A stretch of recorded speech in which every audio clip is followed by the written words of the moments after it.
Hello again everyone, welcome back again di Old Coins Update dan Old Coins Update today. Kita sedikit ngebahas lagi seputar H-bar ya, atau Hedera has cracked guys. Jadi at least 4 harian lalu ada yang nanya soal Manta, Solana dan H-bar. So saya decide untuk review seputar H-bar, and turns out H-bar kemarin banget itu nge-spike sampai bisa dibilang hampir 100% ya. Luar biasa teman-teman. Tapi ada fakta menarik di balik itu dan akan kita coba untuk bahas di dalam video ini. Plus, ya kembaran saya ya, Bro Bang Jo Review ya, dia request untuk seputar sandbox. Jadi after this kita akan ngomongin soal sandbox. And teman-teman sekalian, feel free to comment ya, kira-kira next altcoins update ya yang menarik untuk kita review apa. Ya, saya ada perhatikan ya, ada notice, ada yang request seputar Evo. So next altcoins ya, probably Evo akan masuk di dalam salah satu listnya. Dan salah satu altcoins lagi saya belum tahu apa, tapi mungkin di first comment video ini akan saya pilih untuk jadi next update-nya. Oke, jadi kita bahas dua hal ya teman-teman, update seputar H-bar dan kemudian sedikit mengupas seputar sandbox ya, dari segi price action kira-kira seperti apa dan apa opportunity-nya. Nah teman-teman, H-bar kemarin itu pump hard ya, pump very hard karena ada misinterpretasi ya. Ada yang mengatakan bahwa H-bar itu kerjasama dengan BlackRock, dan ternyata ini bahkan ya kalau dilihat dari ya statement yang di-repost oleh si Hedera punya Twitter sendiri ya, di sini menjelaskan ya, another milestone for RWA ya. Hedera has just brought the world's largest asset manager at BlackRock on-chain. Dalam tanda kutip on-chain, teman-teman. Jadi sebenarnya transaksi yang berlangsung itu melalui jaringan H-bar, guys. Dan ini ternyata disalahartikan ya, karena ada banyak orang yang berpikir bahwa ini kerjasama nih dengan si BlackRock itu. Dan begitu kerjasama dengan BlackRock, nah ternyata teman-teman ya, salah paham ya. Dalam artian di sini, setelah saya baca-baca ya lebih detail teman-teman sekalian, ini dianggap misinterpretasi ya, atau menyalahartikan ya apa yang sebenarnya terjadi pada statement tersebut. Jadi di sini dijelaskan ya, BlackRock itu just tokenized one of their money market funds on Hedera ya, Hedera. Jadi orang langsung berpikir, wah ini nih ya, mentokenisasi menggunakan H-bar. Ternyata disinilah ya titik salah pahamnya teman-teman. Karena after data tersebut ya, kita bisa ngelihat H-bar gak lama setelah itu mengalami koreksi ya, koreksi yang luar biasa signifikan juga ya. Istilahnya dia balik sampai sekitaran $0.12 ya, more or less teman-teman sekalian. Dan di sini ternyata teman-teman bisa dibilang ya, H-bar itu bukan benar-benar bekerja sama gitu ya, melainkan jaringannya itu digunakan, guys. Jadi ini adalah misinterpretasi atau menyalahartikan ya statement yang dijelaskan pada Twitter dari orang-orang ini gitu loh ya. Ya ini memang ya balik lagi ya, kebebasan media dan kebebasan orang dalam memberikan arti ya, atau menginterpretasi sebuah statement dari seseorang. Dan ini centang biru, jadi kayak everybody can trust it gitu loh. Dan setelah kita cek lebih jauh ya, istilahnya gini teman-teman sekalian. Jadi di sini jelaskan ya, apa yang terjadi terhadap H-bar project ya, melalui secondary market tokenized shares of a BlackRock fund. Yaitu sebenarnya lebih seperti ada orang beli jam tangan Rolex, habis itu ambil foto ya, dan dia post di X account gitu loh, kayak di Twitter. Terus dia bilang bukan berarti ya Rolex kerjasama sama orang itu. Paham ya teman-teman ya? Jadi ibaratnya apa? Kayak misalkan contoh nih, saya ya jalan ke Indomaret. Mungkin saya nggak tahu ya ini analogi tepat atau tidak ya. Ya gampangnya mungkin kayak gitu. Saya jalan ke Indomaret, terus saya foto di Indomaret. Terus orang menginterpretasikan, wah Kevin nih berpartner dengan Indomaret. Atau wah Kevin nih ya punya salah satu cabang Indomaret. Nah kayak gitu teman-teman. Jadi ini disalahartikan. Intinya apa? Yang terjadi kemarin adalah, kalau kita sederhanakan, BlackRock menggunakan jaringan H-bar. Ini sama aja kayak BlackRock, misalkan dia transaksi suatu saat nanti mungkin di jaringan Ethereum, terus orang berpikir, wah BlackRock kerjasama sama Ethereum. Nah, itu ya, Ethereum terus tiba-tiba nge-pump signifikan ya. Itu kelihatannya yang terjadi ya teman-teman, lebih kurangnya. Tapi terlepas dari kondisi itu, walaupun ya kita bisa bilang ini adalah dampak dari orang menyalahartikan, secara price action sebenarnya masih bagus, masih oke ya. Kita coba bahas after this teman-teman sekalian. Jadi saya juga sempat ngecek ya di website, Twitternya BlackRock juga ya, nggak, apalagi Twitternya BlackRock ya, kayaknya dia nggak bakal specifically mengendorse ya dalam tanda kutip memposting sesuatu yang bisa memberikan dampak misinterpretasi secara luas ya. Jadi kalau misalkan dia, katakanlah dia kerjasama nih ya, mungkin seperti dengan Ondo ya, mungkin dia nggak akan blak-blakan gitu loh ya, dalam artian blok nih ya, kita kerjasama dengan Ondo gitu. Nah itu kalau sampai terjadi teman-teman, you know what? Ya investor-investor BlackRock juga probably malah jadi rugi. Kenapa? Karena mereka jadi nggak bisa invest gitu loh. Harganya keburu rally dan keburu kencang. Akhirnya ya udah, mereka juga nggak bisa manfaatkan dengan baik ya. Sekiranya seperti itu. Nah jadi dengan situasi saat ini gimana dengan H-bar ya? Ada orang yang menganggap ini FUD ya. Ada orang yang menganggap ini adalah misinterpretasi ya, atau fake news lah, kita bilang bahasanya fake news. Ya terlepas dari situasi itu semua, kalau saya sih buat saya pribadi ya, H-bar itu memang projectkannya saat ini kan adalah tokenization ya for digital asset.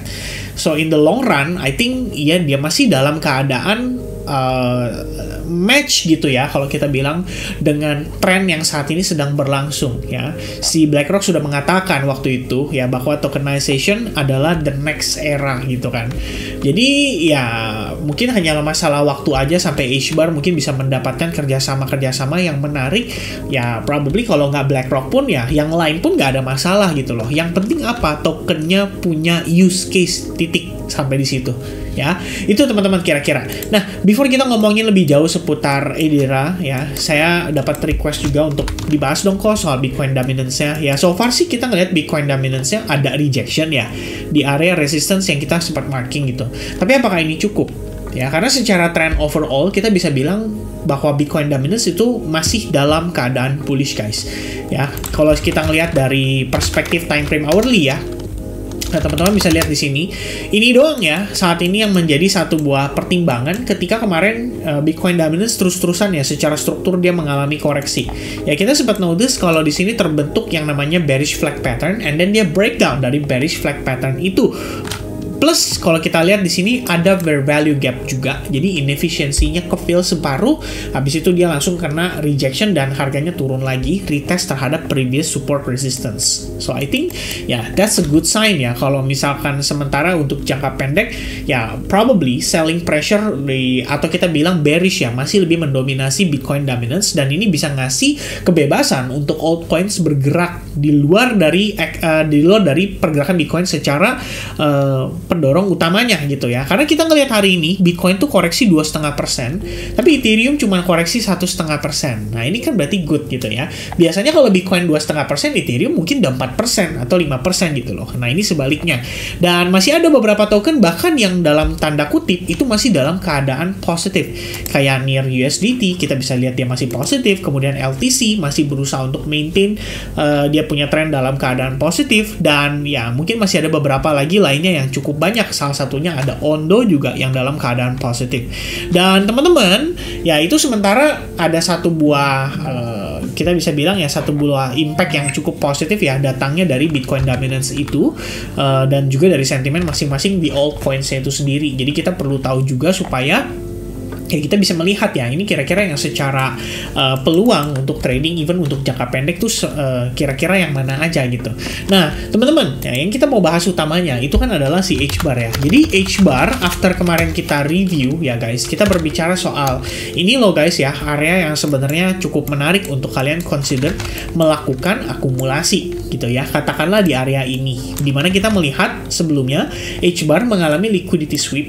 Ya, dia turun sampai ngelewatin area demand, nge-fake out doang, habis itu dia balik close di atas, dan dia bertahan di dekat range area Fibonacci 0,79%. Walaupun newsnya, katakanlah kita bisa bilang ternyata mungkin nggak sesuai dengan banyak orang ya punya pandangan. Orang-orang berpikir, wah ini nih ya kerjasama dengan si BlackRock ya. Ternyata bukan kerjasama ya, melainkan dia lebih kepada, kalau kita bilang dia lebih kepada BlackRock menggunakan jaringannya ya kebetulan dia menggunakan jaringannya untuk bertransaksi ya, tapi it's okay gitu loh. Kita ngelihat sentimen ini masih positif ya, at least buat beberapa mungkin kita bilang retail investor, mungkin para whales ya, tetap memanfaatkan situasi ini dengan baik. Karena kita ngelihat H-bar di weekly perspektif itu tuh rejectnya bukan di level sembarangan guys. Memang ini adalah level yang sangat krusial. Pas banget di $0.17. Dan ini bukan karena saya bisa dibilang kita bisa melakukan tebakan ya, istilahnya wah ini tepat nih gitu. Nggak juga ya, sebenarnya kita udah anticipate ya, memang itu adalah weekly range yang sangat penting ya bagi H-bar. At least dari postingan-postingan lama saya, dari video upload saya yang cukup lama, ini udah ada 0,17 guys angkanya. Ya, saya nggak tahu kalian kelihatan nggak? Oh, nggak kelihatan ya. Oke, saya zoom in aja deh biar kalian bisa lihat dengan lebih detail. Di sebelah sini, wah ini tetap nggak kelihatan ya. Oh, kalau gitu dikecilin. Nah, kalau ini kan kelihatan teman-teman. Nih, $0.17. Itu memang ada levelnya guys. Reasonnya salah satunya adalah saya menggunakan Fibonacci minus 0,27. Jadi kalau misalkan teman-teman menggunakan Fibonacci nih, ya, dari bawah ke atas seperti ini. Oke. Nah, kemudian kita keluarin nih area OTE ya, kalau saya OTE teman-teman. Jadi kita lihat di mana dia bertahan. Oh, rupanya weekly perspektif dia bertahannya di mana? Bagus loh, di atas 0,79% dengan adanya liquidity sweep di bawah dan dia holding di atas area demand atau order block perspektif time frame weekly dengan sebuah pin bar. Dan ada buntut yang begitu panjang memberikan indikasi bahwa buyers itu berusaha pertahanin harga itu. Dia ngepump karena sentimen yang disalahartikan. I don't care guys. Intinya apa? H-bar udah naik dan dia udah sempat plus gitu ya. Kalau teman-teman percaya secara jangka panjang, real world asset tokenization ke depannya masih akan terus di-develop, masih akan terus berkembang. Ya memang bukan ini yang kita cari. Kecuali Anda trader, pedagang nih, beli hari ini, kebetulan dalam 1-2 hari aja udah naik 100%. Ya udah, Anda mau take profit ya itu udah istilahnya keputusan masing-masing gitu. Tapi kalau buat kalian yang invest in the long run, ya sebenarnya nggak perlu panik dengan apa yang terjadi. Kita hanya menganggap bahwa, saya bisa bilang bahwa ada buyers yang masuk impulsif, yes, mereka impuls sekali, bahkan membantu harga H-bar sampai mencapai area resistance-nya. Begitu pas di $0.17 ternyata ada rejection. Apakah itu wajar? Wajar.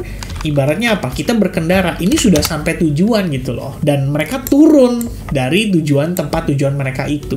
Jadi kalau kita lihat saat ini, pas banget $0.17 ya menjadi area resistance-nya, dan itu diambil dari minus 0,79 yang tadi saya barusan tarik ya. Bila perlu saya ulangi lagi nih teman-teman, dari low ke high point. Nah, pas ya di $0.172 kena reject, habis itu harga retracement. Nah, sekarang kita ngelihat progress kayak gini ya. Ini kan harga mengalami retracement. Apakah perlu panik? Sebenarnya nggak ada masalah sih. Saya cuma berpikir bahwa ini memang dia naik terlalu impulsif, target semuanya dibablas, sudah tercapai, ada yang taking profit atau profit taking, terlepas dari FAT yang berlangsung. Saya pikir orang-orang yang mungkin buy di bawah pun sudah merasa cukup happy untuk pertahankan barang mereka, karena mereka dapat harga yang relatif murah.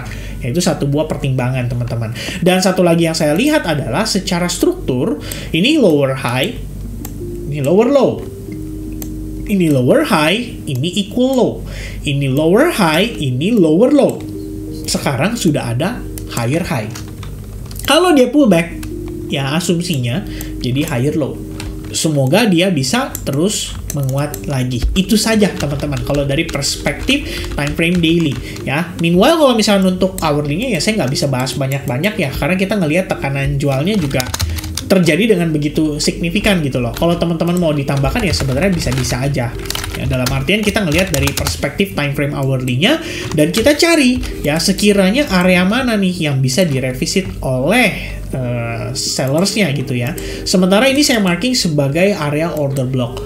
Kemudian di sini kita bisa lihat terdapat yang namanya fair value gap. Ya, fair value gap atau inefficiency. Di atasnya bisa nggak Vin? Ya sama, di atasnya juga sebenarnya kalau kalian mau coba untuk connect ya, hubungkan ya lebih kurang inilah area inefficiency.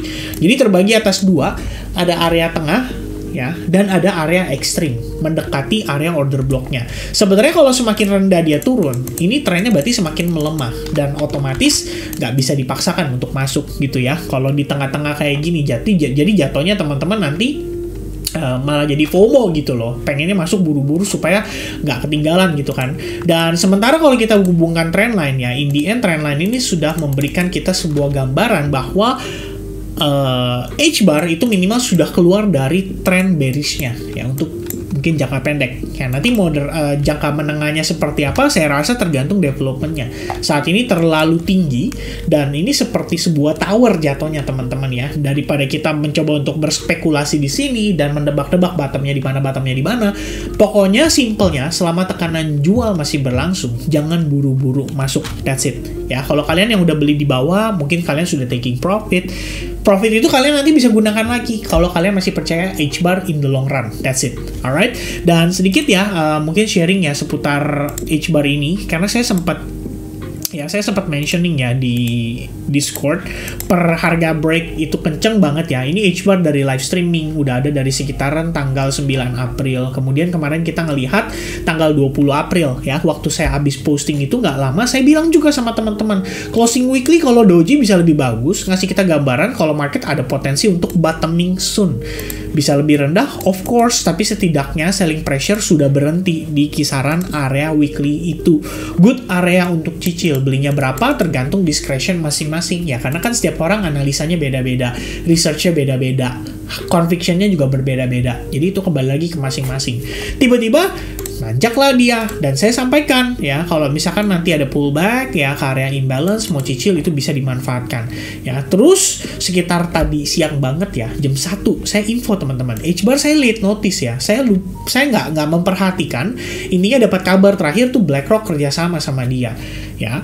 Sampai akhirnya beberapa jam setelahnya keluarlah tuh berita di Cointelegraph tadi, misinterpretasi. Disitulah terjadilah tekanan jual, turun gitu kan.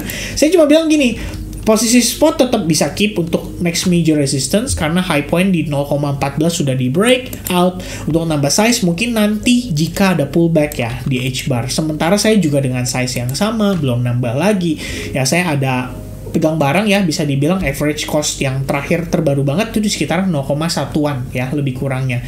Nggak lama turun lah si H-bar ya, kita ngelihat dia mengalami correction gitu. Nah sebenarnya saya nggak ada masalah, kita memang keep ini untuk istilahnya long run gitu ya teman-teman sekalian ya. Jadi ya mungkin nanti pada saat koreksinya saya rasa sudah mulai mencapai titik exhausted ya, di situ akan saya coba untuk manfaatkan kembali. Yaitu setidaknya pandangan saya untuk si H-bar ini. Nah berikutnya nih guys ya, sandbox. Sudah lama banget kita nggak nge-review seputar sandbox ya. Weekly range ya, sandbox itu sebenarnya sudah tercapai. Saya udah pernah ada pembahasan ya di saat live streaming. Kita ngelihat bahwa after dia reclaim area SNR ini nih di $0.6, harusnya bisa dengan mudah sandbox bisa ngejar ke level 0,83 karena itu terjadi ya pada sekitaran 2023 awal. Dia nyampe 0,83. Jadi kayak the real deal atau the real resistance itu ada di 0,83. Begitu nyampe, kita ngelihat ada bearish engulfing, retrace ya 2 minggu, abis itu tekanan jual berlanjut. Nah sekarang gimana nih nasibnya si sandbox ya? Kalau kita ngelihat sekilas, satu ya, yang kita sepakati sama-sama teman-teman, bahwa di kisaran area 0,83 tadi masih menjadi area resistance penting untuk untuk si sandbox ya, in the long run ya, atau secara jangka panjang. Sementara kalau di bawah teman-teman, ini akan saya marking buat kalian yang berencana untuk reakumulasi. Actually sekitaran harga 0,3775 lah pembulatan di situ. Ini merupakan area yang menarik karena menjadi support penting bagi sandbox selama sejak awal 2023. Sempat harganya bergerak di bawah, tapi nggak makan waktu lama, kita udah balik reclaim dan holdingnya di situ lagi gitu. Ya, jadi sebenarnya kalau kita ngelihat saat ini, ibaratnya nih, dari satu box ini aja ya, antara range atas dan range bawah ya, ibaratnya teman-teman. Sorry, harusnya seperti ini. Ya, kita ngelihatnya apa? Ini tuh di bawah range 50%. Nah, lebih kurangnya. Jadi kita beranggapan bahwa ini adalah area yang menarik ya. Bisa dibilang ini adalah area yang menarik. Untuk apa? Untuk teman-teman mempertimbangkan ya, melakukan ya probably akumulasi gitu. Kenapa? Karena kalau misalnya kita lihat ya, ini kan tengah-tengah nih ya, ini kan adalah 50% diskonnya. Di bawah itu ya berarti ini udah diskon yang sangat menarik. Ya itu bisa jadi pertimbangan teman-teman untuk memanfaatkan. Ya tapi kembali lagi, kepercayaan kalian atas ya kita bisa bilang kepercayaan kalian atas si Sandbox ini seperti apa gitu ya. Ini kalau 50%-nya ini 0, ini 1. Nah, tuh kalian bisa lihat. Ya, 0, 51. Ya ini udah di bawah area diskon. Jadi sebenarnya apakah bisa untuk dipertimbangkan start cicil? Ya itu kembali lagi. Kalian believe nggak dengan Sandbox ya in the long run ya? Ini berbicara soal metaverse dan lain sebagainya. Seputar gaming token, GameFi, metaverse. Apakah kalian believe ini individual project bisa survive di next bull run beradu dengan gaming token yang baru? Seperti apa? Kita ngeliat lagi bro, ya di sini ada Big Time. Kemudian kita lihat lagi ada apa? Ada Portal. Kemudian ada apa lagi? Ada Pixel. Ini gaming token yang masih fresh. Kita belum tahu ya tekanan jual mungkin pada token-token tersebut masih bisa berlanjut. Namun kalau kita ngelihat Sandbox dan seandainya dirasa bahwa Sandbox ini juga masih punya opportunity, sebab kalau kita ngelihat ya ini kan biar gimana pun ini low point, ini high point ya. Dan kita ngelihat dia koreksi somehow tetap bertahan di atas previous low. Jadi jatuhnya apa? Ini adalah higher low. Lebih kurangnya kayak gitu. Ya itu bisa jadi satu pertimbangan sementara teman-teman. Kemudian dari perspektif weekly-nya sama di sini terdapat yang namanya area demand. Sempat ada proses liquidity sweep juga ya, dia ngambil ke bawah seperti ini dan si harga itu setelahnya ya kita bisa lihat cukup baik bertahan di atas area demand-nya ya. Secara body close itu tetap lebih tinggi daripada yang sebelumnya teman-teman. Jadi kalau kita ngelihat Sandbox saat ini sebetulnya ada potensi local bottom aja. Ya, local bottom tuh maksudnya apa, Vin? Ya, intinya ini adalah area di mana kita mempertimbangkan. Ya, ada potensi lah dia start mungkin developnya tuh lebih kepada konsolidasi di situ. Ya, untuk memberikan kita gambaran bahwa oke nih, ini bottom sementara. Ya, bottom sementara. Nah, terlepas dari kondisi itu, apakah dari sini kita bisa melihat ya? Ini kan sebenarnya ya kalau kita bisa bilang ya gambaran keseluruhannya kan ini adalah area inefisiensi. Artinya apa? Sangat bisa ngejemput selling order untuk masuk kembali dari sana dan menekan harga pada Sandbox untuk turun kembali. Nah tinggal pertanyaannya, kalau memang dia harus turun lagi, ini turunnya gimana? Dia create lower low atau hanya fake out? Kalau hanya fake out, that's gonna be a very good confirmation bahwa Sandbox at least sudah mulai bottoming di kisaran area $0.4 sampai $0.3775. That's it. Ya itu untuk gambaran sementara. Ya kalau di jangka pendek saya no comment ya ngelihat Sandbox harusnya secara jangka pendek kayak time frame hourly ini udah clearly kita ngelihat adanya rejection. Ya dan rejection ini ya kalau ditanya ya apakah ini bisa menjadi potensi higher low ya untuk perspektif time frame kecil? Bisa. Kalau seandainya ini adalah proses pengambilan liquidity saja dan ternyata kita cuma nutupin area inefisiensi di sini, maka yang kita perlukan pada Sandbox adalah kasih lihat ke kita bahwa ini loh higher low-nya kita gitu loh. Caranya gimana? Ya simple, bullish engulfing ya, atau mungkin dia consolidating terus dia break-nya ke atas. Nah ini good. Ya, nanti bakal ada argumen lagi nih, wah ini di atas kan ini dibilangnya apa nih breaker block gitu kan. Kalau ini breaker block berarti ibaratnya apa? Ini naik ya untuk turun lagi gitu kan. Ini berarti Quasimodo pattern dan masih banyak lagi teman-teman. Ya tapi in the end ya saya sih lebih percaya ya kalau misalkan memang dia harus naik semestinya naiknya biarkan ya sampai satu titik dia ngejemput area inefisiensi ini. Nah, the moment ini harga mulai naik kayak gini, ini akan mengundang lebih banyak buyers dan artinya untuk whales akan lebih dimudahkan kalau mereka memang mau berjualan. Jadi ibaratnya apa? Naik untuk potensi lower high baru kemudian dibanting turun lagi. Ya itu satu pertimbangan yang kita lihat ya sebagai bagian dari resikonya.